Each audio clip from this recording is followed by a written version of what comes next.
बिस्मिल्लाहिर्रहमानिर्रहीम। नाजरीन अस्सलाम वालेकुम वरहमतुल्लाहि वबरकातुहू।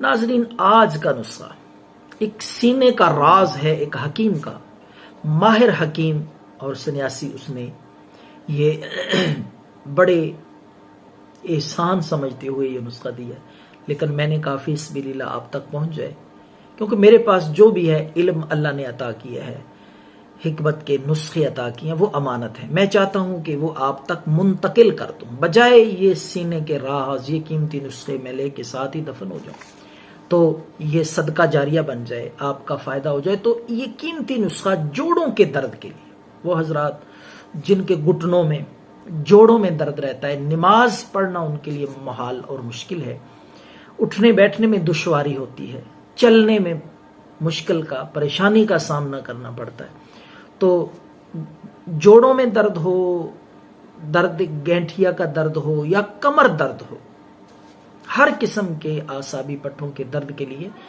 बहुत ही कारआमद मायारी नुस्खा है। नाजरीन, आप हैरान होंगे, दुआएं देंगे, दर्द नहीं रहेगा इंशाल्लाह। मेथी के बीज मेथी के बीज ले ले 1 पाव। दूसरी चीज है अक की जड़। एक पौधा होता है अक, जिसका दूध भी निकलता है, जिसको मदार भी कहते हैं। अक के छोटे छोटे मोटे मोटे पत्ते होते हैं, तो अक के पौधे की जड़ हासिल करें और उसके ऊपर जो छिलका होता है वो उतारना। ये पिंसार स्टोर से भी आपको मिल जाएगा, अगर आपको तलाश करना मुश्किल है, वरना आप एक पौधा फुट 1.5 का वो उखाड़ के ले आए, तो उसकी जड़ जो है उसका छिलका उतार लें। बिल्कुल सिंपल, सादा सा, आसान है। तो हर जगह पे ये पौधा दस्तयाब होता है। तो उसकी जड़ का छिलका 1 पाव वजन उसका होना चाहिए। इसी तरह कलवंजी 1 पाव, अजवाइन 1 पाव। इन सारी चीजों का सफूफ बना लें। जितनी चीजें मैंने बताई हैं, नुस्खे को तवज्जो से ध्यान से सुन लिया करें, बाद में आपको पूछना ना पड़े।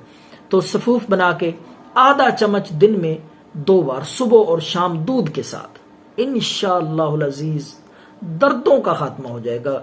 जोड़ों में, घुटनों में दर्द ये नहीं रहेगा। दुआओं में याद रखें। अल्लाह।